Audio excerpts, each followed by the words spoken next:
आज हम पढ़ेंगे आर्टिकल्स। हमने सीईटी सिलेबस के अंतर्गत synonym and antonyms, idioms and phrases, one word substitution, glossy of official and technical terms, ये सभी टॉपिक कवर कर लिए थे। आज है टॉपिक सीईटी का टॉपिक है जो twelfth level and graduation level के लिए दोनों के लिए इंपॉर्टेंट रहेगा। आर्टिकल्स एंड डिटर्मिनर्स से तो पहला पढ़ेंगे हम आर्टिकल्स। आर्टिकल्स क्या होते हैं? Articles are words that placed before nouns. ऐसे शब्द, आर्टिकल्स ऐसे शब्द हैं जो नाउन के पहले रखे जाते हैं टू स्पेसिफाई दे, उनको स्पेसिफाई करने के लिए, उनका पता बताने के लिए, उनको आइडेंटिफाई करने के लिए। तो आर्टिकल क्या हुए? Articles are words that placed before noun. Article वो शब्द हैं जो नाउन से पहले रखे जाते हैं। तो सबसे पहले तो इनकी आर्टिकल की जगह फिक्स हो गई यहाँ से कि आर्टिकल कहाँ रखे जाएंगे? नाउन से पहले।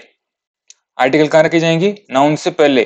तो आर्टिकल क्यों यूज होते हैं? नाउन को स्पेसिफाई करने के लिए। नाउन को क्या करने के लिए? स्पेसिफाई करने के लिए। तो आर्टिकल की किस यूज के लिए होते हैं? नाउन को स्पेसिफाई करने के लिए। नाउन से पहले लगते हैं ये आर्टिकल। आर्टिकल सबसे इंपॉर्टेंट बात क्या है कि आर्टिकल नाउन से पहले यूज होते हैं।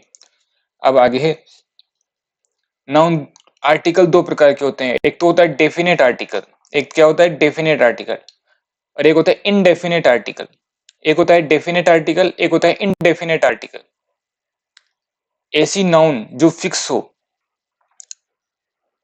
जिसके बारे में हमें सेंटेंस में इंफॉर्मेशन गिवन हो, जिसका हमें पता हो, उसके लिए तो यूज करते हैं डेफिनेट हो उसके लिए तो यूज करते हैं हम डेफिनेट आर्टिकल।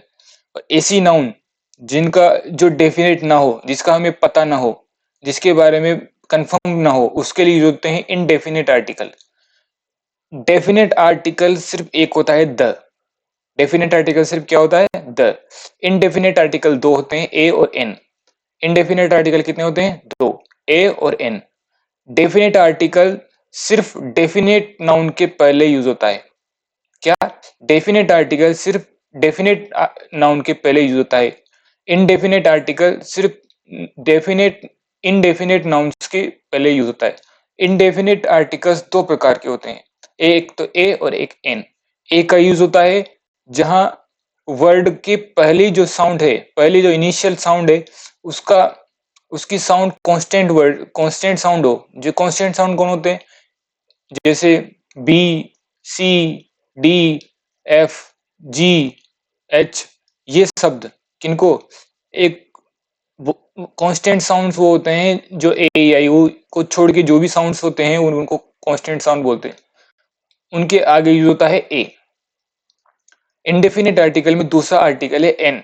एन का यूज होता है जहां नाउन के जो इनिशियल लेटर है उसकी साउंड वोवेल साउंड प्रोड्यूस करे, जिससे बोलने पे वोवेल साउंड प्रोड्यूस हो, वोवेल साउंड की आवाज निकले, उसे बोलते हैं इनडेफिनेट आर्टिकल। इनडेफिनेट वहां क्या यूज करेंगे? एन। अब हम पढ़ेंगे डेफिनेट इनडेफिनेट आर्टिकल। तो पता चल गया आर्टिकल क्या होता है। आर्टिकल वो शब्द होते हैं, आर्टिकल आर वर्ड्स जो नाउन के पहले यूज होते हैं और नाउन को स्पेसिफाई करते हैं। दो प्रकार के आर्टिकल होते हैं, indefinite article, definite article. Definite article सिर्फ एक होता है द। इनडेफिनेट आर्टिकल दो होता है, ए और एन। हम पहले इनडेफिनेट आर्टिकल पढ़ेंगे आज। अभी इनडेफिनेट आर्टिकल है ए और एन पहला। अब ये क्या रूल है इनका लगाने की? ये नाउन से पहले किस किस किस अकॉर्डिंग लगेंगे, उन्हें हम देखेंगे एक एक करके। आगे है प्रोफेशन से पहले ए एन का यूज करते हैं। जैसे कोई भी प्रोफेशन हुआ, कोई भी काम हुआ, कोई भी जॉब हुआ, उसके पहले ए और एन का यूज करते हैं। जैसे एग्जांपल है he is father is a teacher, उसके पिताजी टीचर है। तो इसके लिए क्या यूज होता है? टीचर क्या है? एक प्रोफेशन है। He is father is a teacher, teacher क्या है? एक जॉब है, प्रोफेशन है। तो प्रोफेशन के पहले क्या यूज होता है? ए और एन। अब देखो यहाँ ए यूज भी हो सकता है, एन भी यूज हो सकता है, क्योंकि इनडेफिनेट आर्टिकल के रूल पढ़ रहे हैं हम। इनडेफिनेट आर्टिकल दो प्रकार के होते हैं, ए और एन। ए और एन में से कहीं भी ए भी लग सकता है, एन भी लग सकता है। तो प्रोफेशन से पहले ए एन का यूज करते हैं। तो मतलब ये हुआ, एग्जाम्पल देखो, his father is a teacher, तो his father is a teacher, तो टीचर क्या है, एक प्रोफेशन है, एक धंधा है, तो टीचर एक धंधा है, एक जॉब है, तो टीचर क्या क्या लगेगा, ए और एन, तो ए और एन, यहाँ एन भी लग सकता है या नहीं, इसको चेक करते हैं।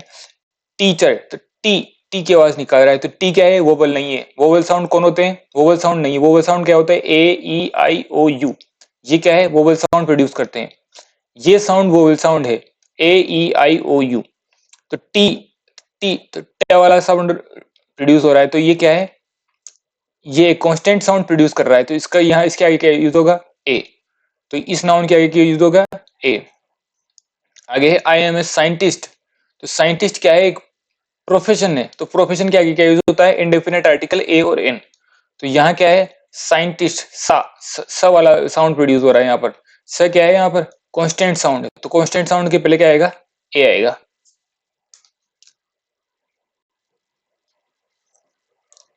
आगे है रूल नंबर 2, इंडेफिनेट आर्टिकल का रूल नंबर 2। पहला रूल नंबर हो गया, कोई प्रोफेशन के आगे ए और एन यूज होता है। सेकंड रूल ये है, एक ही पर्सन के दो प्रोफेशंस के लिए आर्टिकल रिपीट नहीं होता। इसका मतलब क्या है, जो एक आदमी है, मान लो एक पर्सन है, वो एक से ज्यादा काम करता हो, एक से ज्यादा काम करता है, तो उसका क्या है कि उसके लिए इंडेफिनेट आर्टिकल रिपीट नहीं करेंगे। जैसे Tony is a dancer and singer, Tony dancer भी है, डांस भी करता है और सिंगिंग भी करता है, सिंगर भी है। तो एक आदमी के दो प्रोफेशन हो गए, दो काम हो गए, दो धंधे हो गए, दो जॉब हो गई। तो Tony is a dancer and singer, तो यहाँ टोनी इज डांसर की सिर्फ प्रोफेशन, पहले वाले प्रोफेशन के आगे ही आएगा ए। अब यहाँ ए कैसे आया, यहाँ ए भी आ सकता था, एन भी आ सकता था, एन भी आ सकता था, पर यहाँ एन, एन इसलिए नहीं आया क्योंकि ये डी, डांसर, डा डा ड वाला साउंड प्रोड्यूस कर रहा है, और ड एक कांस्टेंट साउंड है, तो यहाँ क्या आएगा, Tony is a dancer and singer. यहाँ पर आर्टिकल रिपीट नहीं होने का मतलब ये है कि यहाँ पर इस प्रोफेशन के आगे ए या एन रिपीट नहीं होगा, अगर पहले वाले प्रोफेशन के ऊपर यूज हो चुका है तो क्या याद रखेंगे कि प्रोफेशन के आगे एक ही आदमी, जैसे टोनी है, टोनी एक क्या है, टोनी एक नाम का एक लड़का है जो दो काम करता है एक साथ, दो दो प्रोफेशन है, डांसिंग भी कर लेता है, सिंगिंग भी कर लेता है, तो Tony is a dancer and singer, तो यहाँ पर ए यहाँ पर यूज नहीं होगा, ए और इन यहाँ यूज नहीं होगा, क्योंकि दो प्रोफेशन के सिर्फ आर्टिकल एक ही बार ए आता है, और वो भी पहले वाले के साथ आता है। सेकेंड एग्जाम्पल है, you were a cricketer and A coach, तुम एक क्रिकेटर हो और एक कोच भी हो, तो यहाँ पर यू वर ए क्रिकेटर, तो यहाँ प्रोफेशन क्या है, प्रोफेशन देखो सबसे पहले, क्रिकेटर एक प्रोफेशन है, कोच भी एक प्रोफेशन है। अब यहाँ क्रिकेटर, तो प्रोफेशन हो गए दो, दो प्रोफेशन के आगे क्या है, एक ही प्रोफेशन के आगे आता है इंडेफिनेट आर्टिकल, यहाँ ए भी आ सकता था और एन भी आ सकता है, तो ए, यहाँ ए क्यों आया, क्योंकि ये क्रिकेट की आवाज प्रोड्यूस कर रहा है, के की, तो के क्या है, कांस्टेंट साउंड है, तो कांस्टेंट साउंड के आगे क्या आएगा, ए आएगा, तो you were a cricketer and coach. Coach के आगे, कोच क्या है, प्रोफेशन, कोच के आगे ए और एन यूज नहीं होगा। आगे है रूल नंबर 3, इनडेफिनेट आर्टिकल के पहला रूल नंबर है, पहला रूल ये है कि कोई भी प्रोफेशन हो उसके आगे इनडेफिनेट आर्टिकल ए और एन का यूज होता है। रूल नंबर 2, एक व्यक्ति अगर दो प्रोफेशन करता हो, दो काम करता हो, तो उसके लिए सिर्फ एक ही बार आर्टिकल यूज करेंगे, पहली बार आर्टिकल को बार बार रिपीट नहीं करेंगे। रूल नंबर 3, किसी एक ही पर्सन के लिए यूज होने वाले दो एडजेक्टिव के आर्टिकल रिपीट नहीं होते। समझ रहे हो बात को, इसको मैंने हिंदी में कन्वर्ट नहीं किया, इसको इंग्लिश को हिंदी में लिख दिया, मतलब समझ रहे हो, के लिए हिंदी में नहीं लिखा, सीधा इंग्लिश में लिख दिया इनको, व्हाट्सएप लैंग्वेज।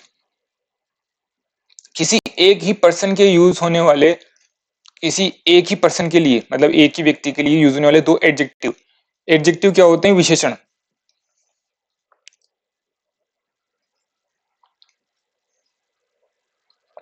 एडजेक्टिव क्या होते हैं, विशेषण।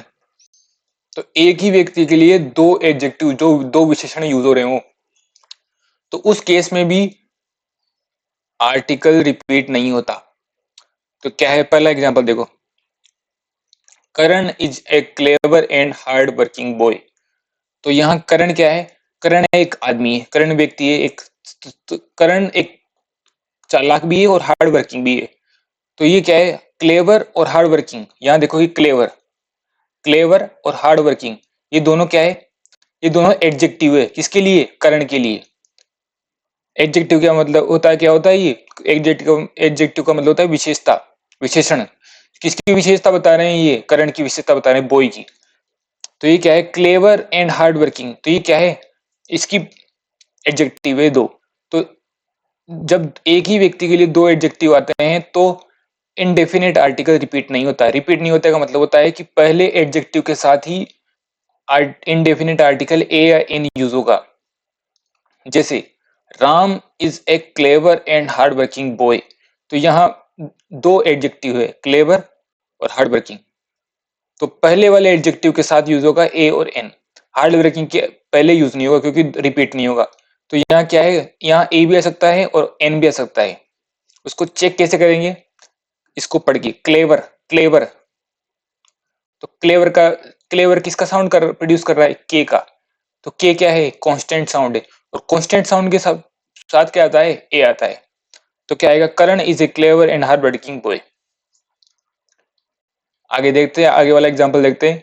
My mother is a famous and busy doctor. मेरी माँ एक फेमस, एक प्रसिद्ध और बिजी, काम में बिजी रहने वाली व्यस्त डॉक्टर है। तो ये क्या है? एक ही पर्सन के लिए, मदर के लिए दो एडजेक्टिव यूज हो रहे हैं, फेमस और बिजी। फेमस और बिजी क्या है? एडजेक्टिव है। तो एडजेक्टिव फेमस, अब इन दोनों के सामने एक ही बार आर्टिकल आएगा, indefinite article. Indefinite article repeat नहीं होगा। तो क्या आएगा यहाँ पर? पहला है फेमस, दूसरा है बिजी। ये क्या है? दो एडजेक्टिव है। फेमस यानी प्रसिद्ध, बिजी का मतलब होता है व्यस्त। तो पहले वाले एडजेक्टिव के पहले आएगा ए या एन। ए का जो यहां होगा, जहां ये जो वर्ड है ये कांस्टेंट साउंड प्रोड्यूस करे। और यहाँ एन जब आएगा जब ये वोवेल साउंड प्रोड्यूस करे। तो ये क्या है? अब चेक करेंगे हम। फेमस, फेमस, तो फे वाला साउंड आ रहा है, फ वाला साउंड आ रहा है। तो फ वाला साउंड क्या है? कांस्टेंट साउंड है। वोवेल साउंड क्या होता है? A, E, I, O, U. जिसके इनिशियल में एसी साउंड रिपीट हो, एसी साउंड आए, तो उसे बोलते हैं vowel sound. A, E, I, O, U. हम आगे देखेंगे, अभी आगे ऐसे एग्जांपल आएंगे जिनमें वोवेल साउंड आती हो। तो यहाँ क्या यूज होगा? ए। तो my father is a famous and busy doctor. Exam के अंदर आपको ऐसे क्वेश्चन मिलेंगे, जैसे यहाँ पर वो दे दिया, फिल इन द ब्लैंक्स दे दिया यहाँ पर, कि यहाँ पर आर्टिकल यूज करो, कि यहाँ पर ए आएगा, द आएगा और एन आएगा। ये ऐसा आएगा पहला पैटर्न। तो ये एग्जाम पैटर्न, पहला पैटर्न ये है कि इसमें पहले तो इसमें आर्टिकल भराएगा आपसे, कि इसमें ए आएगा, द आएगा, एन आएगा। तो इसको आपको चूज करना है, या फिर नन ऑफ द अबव आएगा, कि कोई भी आर्टिकल नहीं आए। दूसरा पैटर्न है कि करेक्शन में आएगा ये सेंटेंस की, इसमें एंड के बाद में भी यहाँ इस दूसरे वाले एडजेक्टिव के आगे भी लगा देंगे इनडेफिनेट आर्टिकल। तो आपको पहचानना होगा कि जब दो एडजेक्टिव आ रहे हो तो पहले वाले, सिर्फ पहले वाले के साथ ही एडजेक्टिव आर्टिकल यूज होगा, दूसरे वाले एडजेक्टिव के साथ आर्टिकल रिपीट नहीं होगा। तो यहाँ पर अगर आएगा, कोई एग्जाम में दिया हुआ होगा, तो आपको उसको काटना है। काटने का मतलब ऑप्शन देखना है जिसमें ये न हो।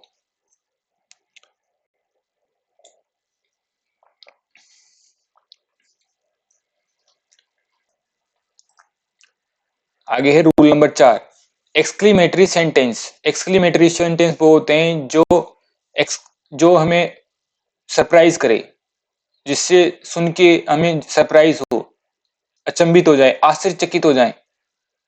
जैसे वाह क्या बात है। तो ये क्या है? वाह क्या बात है, ये क्या है? अचंभित करने वाले सेंटेंस है। तो इनको क्या बोलते हैं? Exclamatory sentence. पहली बात समझ आ गई। एक्सक्लेमेटरी सेंटेंस को पहचानेंगे कैसे? कि एक्सक्लेमेटरी सेंटेंस के लास्ट के अंदर क्या होता है? एक्सक्लेमेटरी साइन होता है। और एक्सक्लेमेटरी साइन ये साइन होता है, आप इसको देख लो। एक्सक्लेमेटरी साइन क्या होता है? ये साइन होता है। तो आप पहचानेंगे कैसे? कि एक्सक्लेमेटरी सेंटेंस है, एक्सक्लेमेटरी साइन लगा होगा, पहली बात। दूसरी कि एक्सक्लेमेटरी सेंटेंस में इंडेफिनिट आर्टिकल ए एन का यूज कैसे करते हैं। तो पहला है व्हाट के साथ ए और एन यूज हो तो ये क्या शो करेंगे, ये सरप्राइज शो करेंगे, क्या दिखाएंगे ये कि आश्चर्यचकित हो जाएंगे, आश्चर्य वाला भाव देंगे। सच के साथ ए और एन हो तो ये भी क्या करेंगे, सरप्राइज शो करेंगे। और हाउ के साथ क्या हो, हाउ के साथ यहाँ एडजेक्टिव हो, हाउ के साथ क्या हो यहाँ पर एडजेक्टिव हो तो ये भी क्या यूज होंगे, ये भी क्या करेगा शो, ये भी क्या करेगा सरप्राइज शो करेगा। हाउ के साथ क्या हो एडजेक्टिव हो तो ये भी क्या करेगा सरप्राइज शो करेगा। जैसे how far the city is, तो हाउ के साथ क्या आ गया, फार क्या है एडजेक्टिव है, फार क्या है एडजेक्टिव, और एडजेक्टिव क्या होता है विशेषण, एडजेक्टिव क्या होता है विशेषण। तो एग्जांपल है how far the city is, तो ये क्या है एक्सक्लेमेशन यूज हो रहा है यहाँ पर, how far the city is.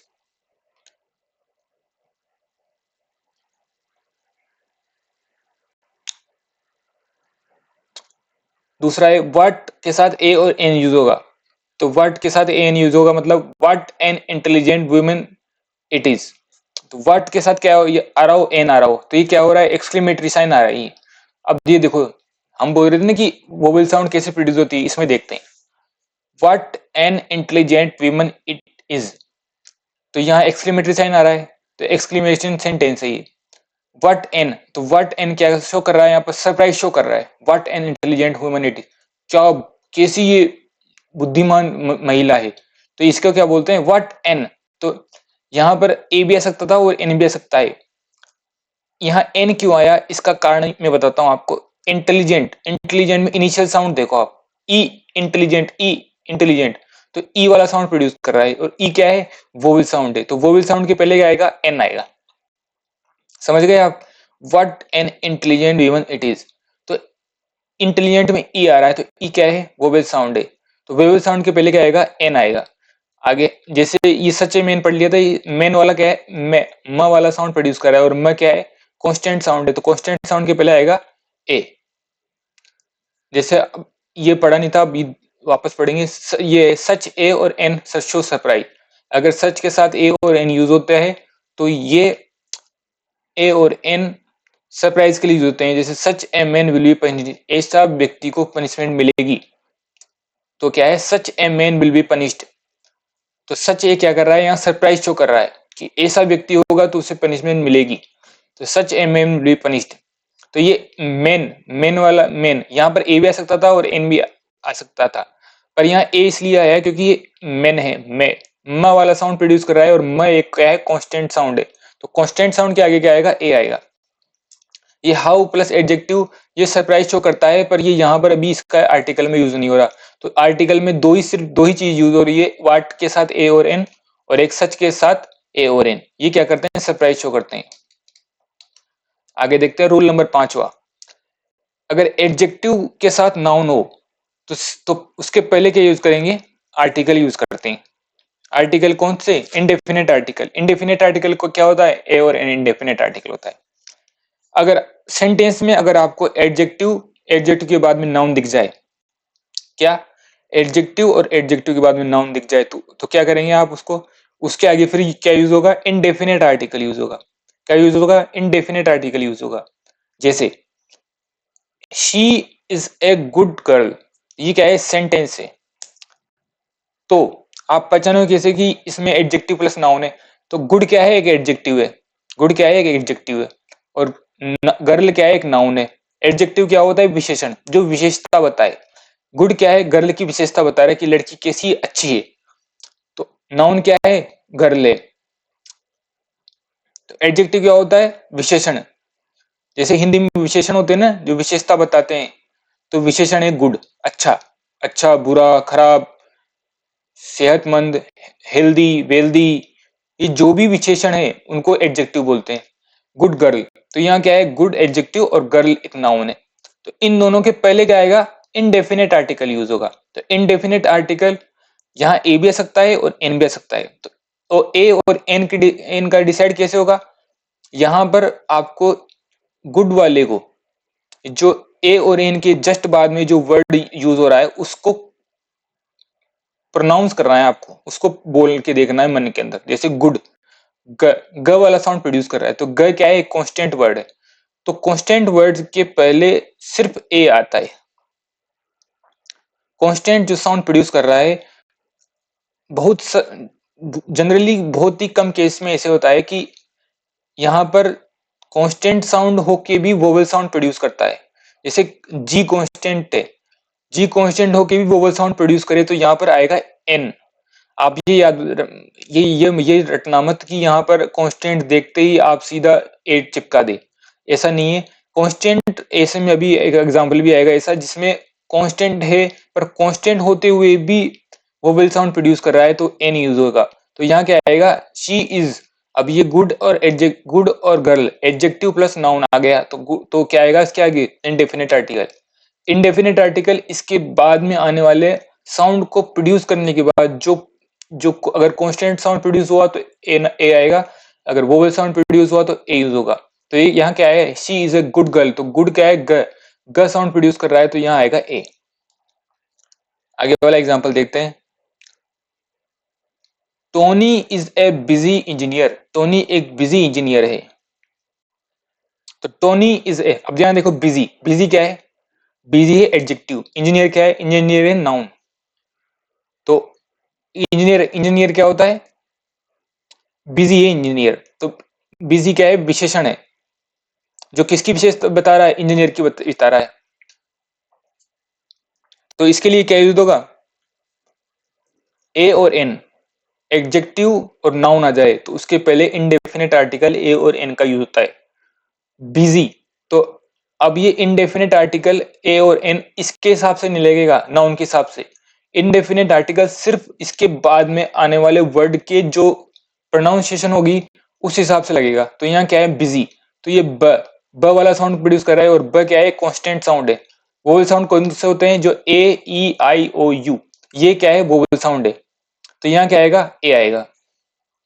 आगे वाला रूल देखते हैं, रूल नंबर 6, किसी पर्सन की आइडेंटिटी का पता न हो, जिससे हमें कोई व्यक्ति है जिसके बारे में हम जानते नहीं हो, इनडेफिनेट हो, तो हम उसके लिए क्या यूज होते हैं, इनडेफिनेट आर्टिकल ए और एन का यूज करते हैं। समझ में आ गई बात, कि अगर कोई पर्सन है, कोई भी जिसे हम नहीं जानते, तो हम उसके लिए इनडेफिनेट आर्टिकल ए और एन का यूज करते हैं। जैसे a mister Tony has come to see you, एक मिस्टर टोनी नाम का लड़का है जो आपसे मिलने आया है। तो यहाँ क्या है, यहाँ है Mister Tony has come to see you, तो यहाँ मिस्टर टोनी जो है वर्ड है, इस सेंटेंस को देख के पता नहीं चल रहा कि ये मिस्टर टोनी कुछ डेफिनेट है। डिफिनेट का मतलब होता है जिस नाउन को हम जानते हैं।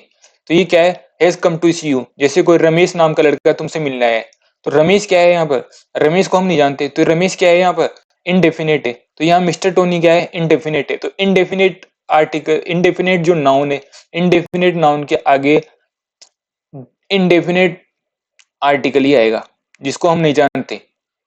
तो तो यहाँ पर क्या आएगा, ए और एन आएगा। तो ए और एन किसके हिसाब से आएगा, ए और एन आएगा इसके हिसाब से। जैसे मिस्टर, म वाला साउंड प्रोड्यूस कर रहा है, तो म वाला साउंड प्रोड्यूस कर रहा है, तो क्या आएगा, म क्या है, कांस्टेंट वर्ड, तो कांस्टेंट साउंड है, कांस्टेंट साउंड के आगे क्या आएगा, एन ए आएगा, ए। वोवेल साउंड क्या आएगा, एन आएगा। जैसे आगे वाला एग्जांपल है, a mister Tony called in the morning, mister Tony नाम के लड़के को बुलाया गया सुबह, तो यहाँ क्या आएगा, mister Tony called in the morning. तो यहाँ टोनी क्या है, डेफिनेट नहीं है। जब नाउन डेफिनेट नहीं है, मतलब नाउन का हमें पता ना हो, नाउन हमारी जान पहचान की ना हो, तो उसके लिए क्या आते हैं, इनडेफिनेट आर्टिकल यूज होते हैं ए और एन। तो यहाँ मिस्टर, तो मिस्टर वाले में एम आएगा, तो एम क्या है, म वाला साउंड प्रोड्यूस कर रहा है, तो एम म क्या है, म क्या है, एक इनडेफिनेट म क्या है, एक वो कांस्टेंट साउंड प्रोड्यूस कर रहा है, तो यहाँ क्या आएगा, ए आएगा।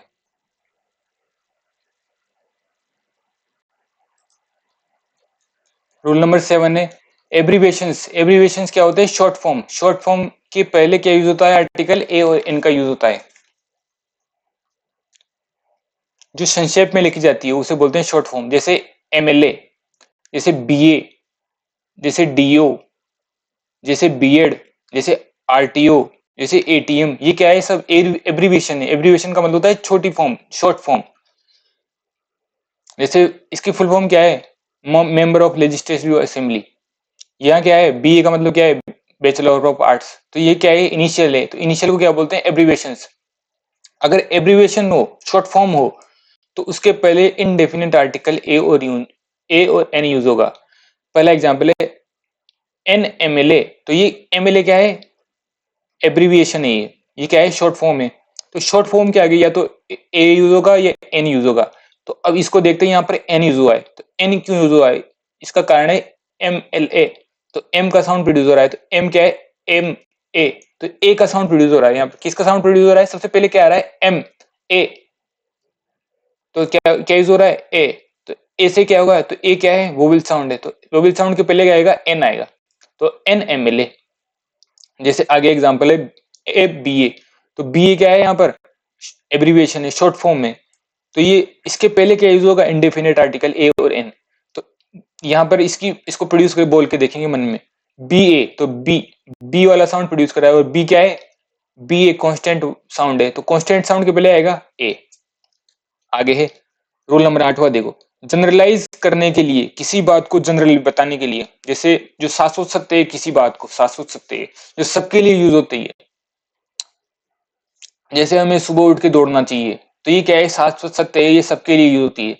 जैसे हमें अच्छी पढ़ाई करनी चाहिए, जैसे आदमियों को एक दूसरे की मदद करनी चाहिए, ये तो क्या है, जनरलाइज फॉर्म है। जनरलाइज फॉर्म है जो सबके लिए यूज होती है, जो सार्वभौमिक सत्य है, जो सबके लिए यूज हो सकती है एक साथ, जो किसी एक को डेफिनेट करके नहीं बताई गई वो। तो उसके लिए क्या यूज होता है, ए और एन। जनरलाइज करने के लिए ए और एन का यूज होता है। आगे चले, एग्जाम्पल है, a teacher should be discipline. तो टीचर को क्या होना चाहिए, डिसिप्लिन, अनुशासन में होना ही चाहिए। तो टीचर, यहाँ एक टीचर, एक सिंगल टीचर की बात नहीं हुई, यहाँ पर एक जनरलाइज फॉर्म में किया गया है। जनरलाइज फॉर्म का मतलब है कि सभी टीचर को डिसिप्लिन होना चाहिए। तो सभी टीचर को डिसिप्लिन होना चाहिए, इसका मतलब क्या है कि जहां सभी के लिए एक वर्ड आ जाए कि टीचर शुड बी डिसिप्लिन, तो टीचरों को डिसिप्लिन होना चाहिए, तो अंदर से आ रही एक फीलिंग कि यार ये सभी के लिए कह रहा है। तो सभी के लिए क्या होता है, जनरलाइज फॉर्म है। तो जनरलाइज फॉर्म के लिए क्या यूज होता है, इंडेफिनेट आर्टिकल ए और एन। तो इंडेफिनेट आर्टिकल ए और एन कब यूज होगा, यहाँ पर इसको देखेंगे, टीचर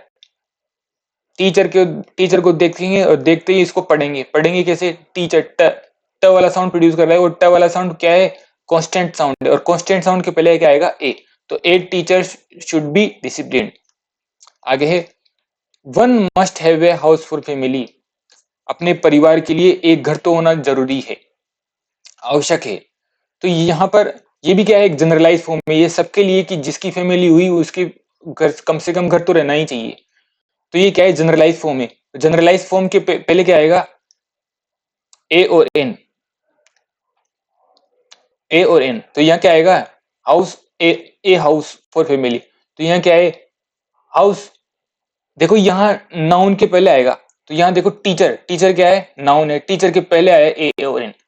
हमेशा याद रखना, मैंने क्लास शुरू होते ही भी यही बताया था कि आर्टिकल हमेशा नाउन के पहले आते हैं, नाउन को डिफाइन करते हैं, नाउन को स्पेसिफाई करते हैं। जैसे one must have a house for family, तो यहाँ नाउन क्या है, हाउस। तो हाउस के पहले क्या है, ए और एन आएगा। तो हाउस में ह वाला साउंड प्रोड्यूस कर रहा है, और ह क्या है, कांस्टेंट साउंड है, और कांस्टेंट साउंड के पहले क्या आएगा, ए आएगा। तो one must have a house for family. आगे रूल नंबर 9, इनडेफिनेट आर्टिकल का यूज वन के स्थान पर किया जाता है। जैसे हम वन की जगह, मतलब जहां हम एक का यूज करते हैं, उस एक की जगह एक का यूज न करते हुए हम ए और एन का यूज भी कर सकते हैं। जैसे पहले एग्जांपल देखो, he spends a million dollars. उसने $1 मिलियन खर्च किए।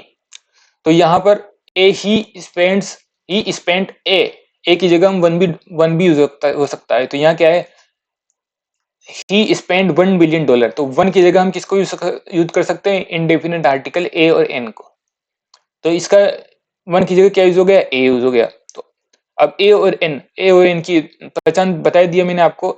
यहाँ इसको देखेंगे, मिलियन को, मिलियन क्या है, म वाला साउंड प्रोड्यूस कर रहा है, और म वाला साउंड क्या है, कांस्टेंट साउंड है, तो कांस्टेंट साउंड के पहले क्या आएगा, ए आएगा। आगे है we run for a 100 kilometre, we run for a 100 kilometre, तो यहां क्या है, ए, तो 100 किलोमीटर के आसपास हमने दौड़ा, तो यहाँ क्या है, ए क्या है, ए क्या है, ए 1 की जगह यूज होता है, तो 1 की जगह यूज हो सकता है ये ए। तो 100 में क्या है वाला साउंड कर रहा है, 100 है, 100 वाले साउंड के पहले क्या आएगा, 100 क्या है, कांस्टेंट साउंड है, और कांस्टेंट साउंड के पहले क्या आएगा, ए आएगा। रूल नंबर 10, वोवेल साउंड से पहले ए ई आई ओ यू। अच्छा, वोवेल साउंड क्या होता है, वोवेल साउंड होता है A E I O you, A E I O you अ, ठीक है, वोवेल साउंड है ए ई आई ओ, ये वोवेल है, पर वोवेल साउंड क्या होता है, A E I O E a, constant है, जो इसके अलावा जो भी शब्द है वो कांस्टेंट है। जैसे एप्पल, एन एप्पल, तो ए वाला साउंड प्रोड्यूस कर रहा है, ए क्या है, कांस्टेंट, ए क्या है, वोवेल साउंड है ए, तो वोवेल साउंड के पहले क्या आएगा, एन आएगा। जैसे आगे वाला एग्जांपल, एन ऑरेंज, ओ, ओ वाला साउंड है, तो ओ क्या है, वोवेल साउंड है, तो वोवेल साउंड के पहले क्या आएगा, एन आएगा। जैसे अंकल, अंकल, तो अ वाला साउंड प्रोड्यूस कर रहा है, ये अंकल किसका साउंड प्रोड्यूस कर रहा है, तो अ क्या है, एक वोवेल साउंड है, तो वोवेल साउंड के पहले क्या आएगा, एन आएगा। जैसे एन ऑनेस्ट, अब देखो ये मैं बात आपको बताना चाह रहा था क्लास के बीच में, ये देखो ये वाला ये शब्द आ गया, ये एग्जांपल आ गया, ऑनेस्ट, इसकी शुरुआत हो रही है एच साउंड, एच वर्ड से, और एच क्या है, कांस्टेंट है, कांस्टेंट होते हुए भी ये यहाँ पर क्या है, साइलेंट है, तो यहाँ ये कैसी प्रोड्यूस कर रहा है आवाज, ऑनेस्ट, इसको कैसे प्रोड्यूस करेंगे, ऑनेस्ट से, तो ऑनेस्ट ओ वाला साउंड प्रोड्यूस कर रहा है, और ओ क्या है, ओ है एक वोवेल साउंड, तो ये तो ऑनेस्ट के पहले क्या आएगा, वोवेल साउंड है, तो वोवेल साउंड के पहले क्या आता है, एन। तो यहाँ आपको इस चीज को जरूर देखना है एग्जाम के अंदर कि कांस्टेंट साउंड होकर भी वोवेल साउंड प्रोड्यूस हो जाता है, तो आपको उसमें ध्यान देके एन ही यूज करना है। अगर आपने इसको एन की जगह ए यूज कर दिया, आपने सीधा कांस्टेंट साउंड देख लिया, कांस्टेंट वर्ड देख लिया एच, कांस्टेंट वर्ड को देख के आप ए कर आए, तो आपका क्वेश्चन गलत हो सकता है।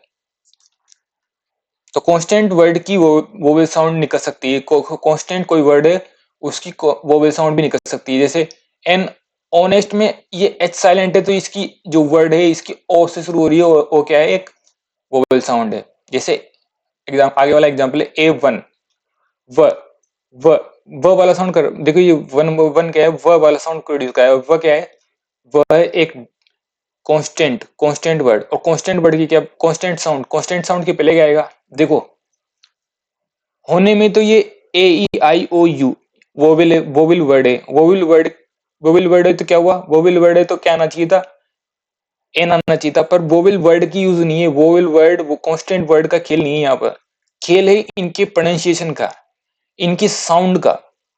जैसे वन, तो व वाला साउंड प्रोड्यूस कर रहा है, तो जो व वाला साउंड प्रोड्यूस कर रहा है, तो व क्या है, वो एक कांस्टेंट साउंड है, व, तो व वाले अगर कांस्टेंट साउंड आ गया, तो चाहे वोवेल लेटर ही क्यों न यूज हुआ हो, यहाँ पर आएगा ए। जैसे आयर, अब ये देखो यहाँ पर भी एच क्या है, साइलेंट है, तो ये क्या है, आयर, इसको पढ़ते हैं आयर, आयर पढ़ते हैं इसको, तो अ वाला साउंड प्रोड्यूस कर रहा है, तो अ क्या है, वोवेल साउंड है, और वोवेल साउंड के पहले क्या आएगा, एन आएगा। अब समझ में आ गई होगी आपको। अब इनडेफिनेट आर्टिकल कहाँ नहीं यूज होते, हमने पढ़ लिया कि यूज कहाँ कहाँ होते हैं। अब यूज होता है कि कहाँ कहाँ यूज नहीं होते, तो इनडेफिनेट आर्टिकल प्लूरल नाउन होते हैं, जो एक से ज्यादा होते हैं, प्लूरल नाउन हुए, अनकाउंटेबल नाउन हुए, अनकाउंटेबल वो नाउन होते हैं जिन्हें हम गिन नहीं सकते, अनकाउंटेबल नाउन कौन से होते हैं, जिन्हें हम गिन नहीं सकते, तो उनके आगे इनडेफिनेट आर्टिकल, इनडेफिनेट आर्टिकल कितने होते हैं, ए और इन का यूज नहीं करते। अब इसके बच्चा वाला आगे वाली क्लास में देखेंगे, हम इसको एक बार जल्दी से रिवाइज कर लेते हैं। पहला कि आर्टिकल क्या होता है, आर्टिकल वो शब्द होता है जो नाउन के पहले यूज होता है, नाउन को स्पेसिफाई करता है और नाउन के पहले यूज होता है। नाउन आर्टिकल दो प्रकार के होते हैं, definite article, indefinite article. Definite article क्या होता है, द, डेफिनेट आर्टिकल को हम अगली वाली क्लास में देखेंगे, अभी हमने इनडेफिनेट आर्टिकल को देख लिया है। इंडेफिनिट आर्टिकल है ए और एन। इसमें पहला रूल क्या है कि प्रोफेशन के आगे कोई भी काम हो तो प्रोफेशन के आगे इंडेफिनिट आर्टिकल ए और एन का यूज करते हैं। आगे है रूल नंबर 2 कि एक ही पर्सन के आगे दो प्रोफेशन हो तो आर्टिकल रिपीट नहीं होता। तीसरा है पर्सन के लिए एक ही पर्सन के लिए दो एडजेक्टिव यूज हो तो एक ही एडजेक्टिव के आगे इंडेफिनिट आर्टिकल आएगा, बाकी के आगे नहीं आएगा। रूल नंबर 4 है एक्सक्लेमेटरी सेंटेंस में ए और एन का यूज एक्सक्लेमेशन साउंड करता है, प्रोड्यूस करता है, जैसे वाट के साथ ए और एन और सच के साथ ए और एन।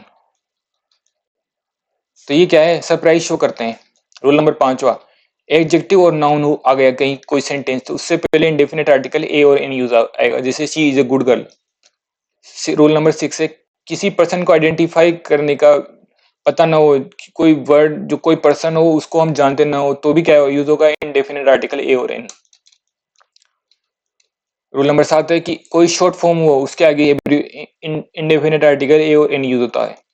किसी चीज को जनरलाइज फॉर्म करे, जैसे जैसे a teacher should be discipline, तो यहाँ टीचर के आगे क्या आएगा, ए और एन। रूल नंबर 9 कि एक के स्थान पे वन के स्थान पे हम ए और एन का यूज भी कर सकते हैं। रूल नंबर 10 है कि वोवेल साउंड जो प्रोड्यूस करे उसके आगे आता है एन और जो कॉन्स्टेंट साउंड प्रोड्यूस करे उसके आगे आता है ए। और इनडेफिनेट आर्टिकल कहाँ नहीं आते, प्लूरल नाउन से पहले नहीं आते और अनकाउंटेबल नाउन से पहले नहीं आते। आगे वाली क्लास में देखेंगे बचा हुआ पार्ट।